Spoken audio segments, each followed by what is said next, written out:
Tough crowd, I'll tell you. Anyway, tonight, we would like to do for you something called a demonstration concert. What I'm going to show you is where we began, way back when in September, to where they are now. It's pretty amazing the way they begin, and not many people realize what the process is. When they walked into the door the first day, of course, they all wanted to play, right? But no, I had to start them off with breathing. So they literally had to relearn how to breathe, like that beautiful baby. So cute.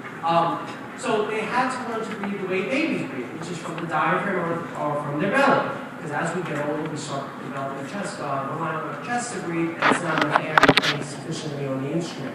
So to do this, we actually had to come up with, I actually had to come up with a series of breathing games. It's not an easy task to keep fifth graders interested in a topic as boring as breathing. Well, we did a series of games to do that. One of them was called the Big Quick Breath. We're actually going to show you how we did it.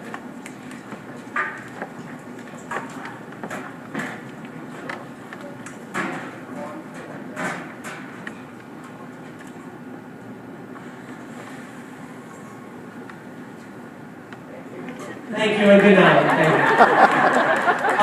That's actually was game number 3 that we did. When we first started the lane off. Well, I didn't have room to do it in there, but they were reading from a book, and it was whole to do. But once they got that going and they got their foundation of the sounds, which was their breathing, we then took it another step. And we're still wanting to play that whole instrument, but I said, no, we got to work on our mouthpieces first and our head joints if they're a flute player or double beat if they're an oboe player like we have here, lucky enough to have here. So we started doing mouthpiece warm-ups, head joint warm-ups, and here's what that sounded like.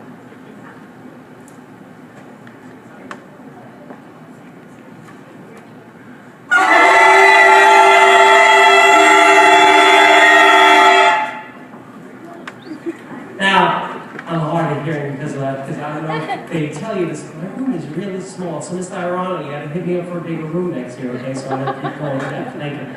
Anyway, so we developed our long tones by doing our head joint sounds and developing our embouchure strength, the facial muscles. So, after a while, they got really excited because we were having our first morning rehearsal. Remember that one? We had to get up really early to drive. I'm sure you love that, right? So we came to morning rehearsal that very first day in October, and we made our first ever sound, a full ensemble. Sounded something like this.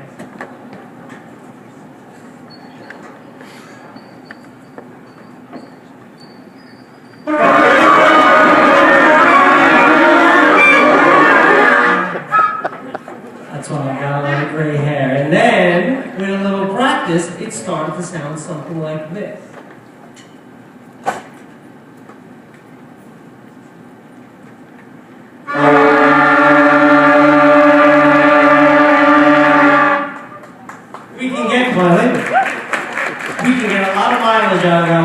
So we started playing tunes, teaching them their initial rhythms, whole notes and whole rest, and we started playing songs using just that one note.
Went to 3.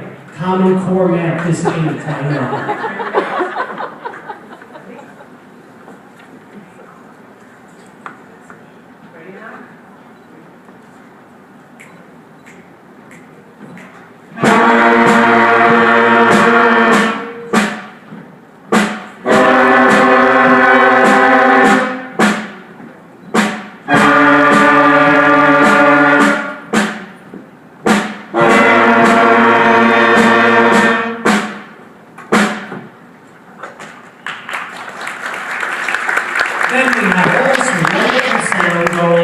and we have them playing these notes, learning these new rhythms, holds and holds. So then what the book tries to do is to get them to develop their phrasing. So they have to start holding these there for at least 2 measures long, which is not that easy in the beginning, but because they've done all these breathing things and had a good foundation, and did these long tonality sounds, they were ready to develop that. And what that helps them with is to develop this concept called phrasing, which is kind of like, I taught it to them like explaining that it's like speaking. So they're speaking on their instruments essentially. They're not going to take a breath until their phrase is over, which as beginners go 2 measure in length.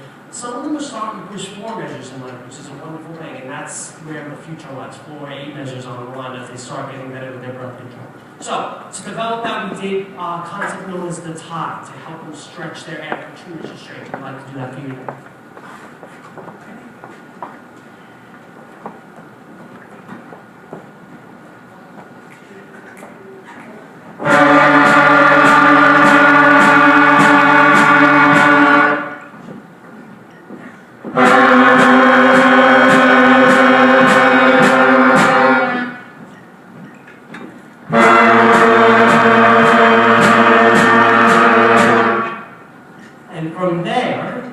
To develop their connection of sound so that their phrases sound a little smoother. So we learned the concept known as the slur, and that's what they like to play through now.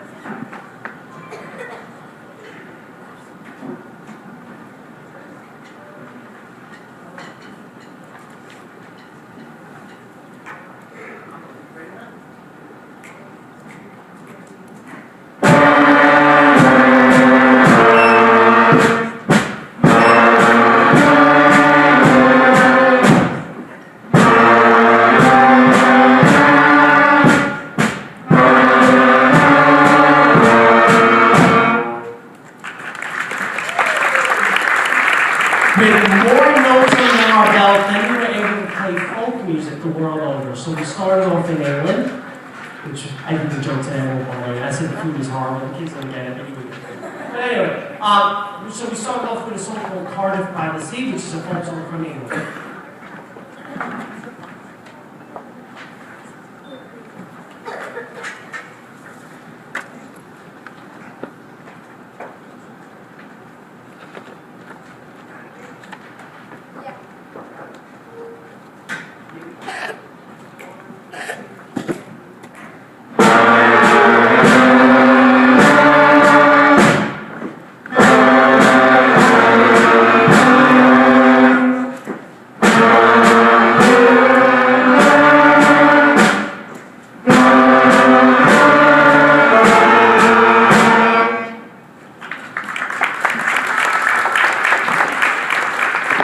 Song that every band teacher hears that the kids want to play from day one.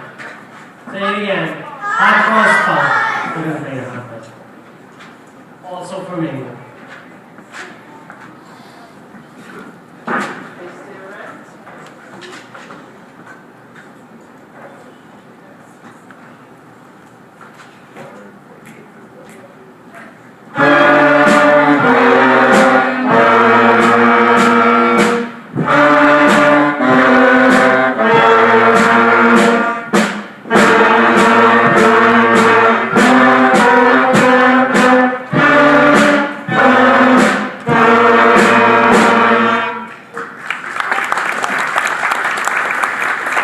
From there we went to France and they performed Au Clair de la Lune.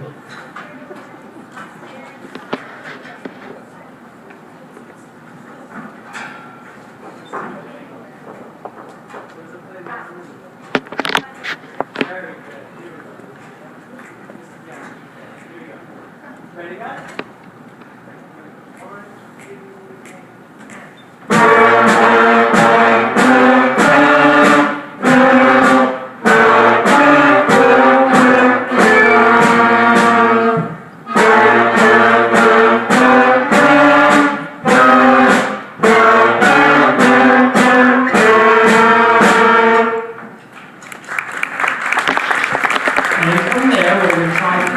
is to help them develop their embouchure, again, those facial muscles, to develop strength so they can play longer pieces. So we introduced a concept called the repeat time to accomplish that goal.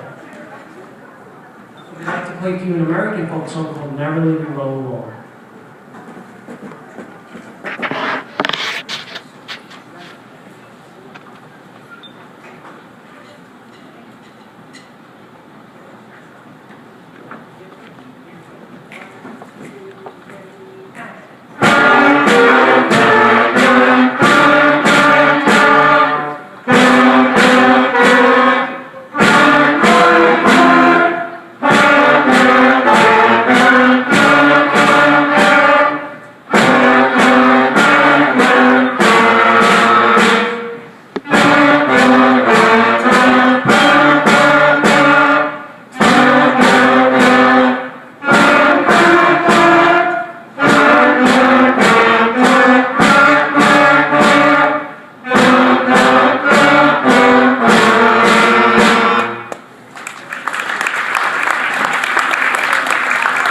When they first did that piece, they were so that, well, the mouth would kill them. And now they don't do that at all.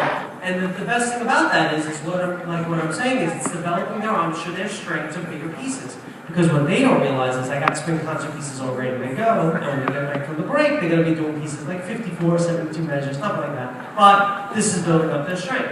Another thing to prepare them for string concert pieces is playing in harmony. Right now you've been hearing them playing in unison. They're all playing the same notes.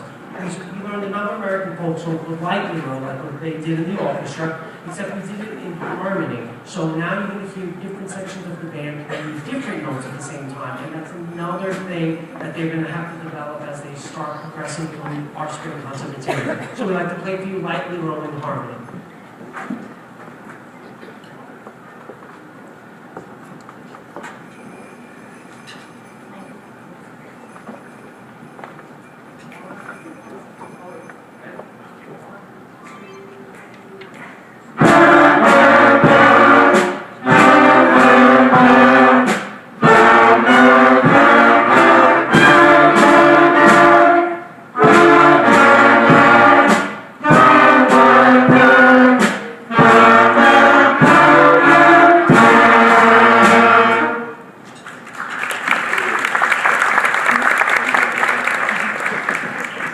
And then we holiday season, and we started doing pieces of the longer length, like the next one you're going to hear, which is our closing number for tonight, called Jingle Bells.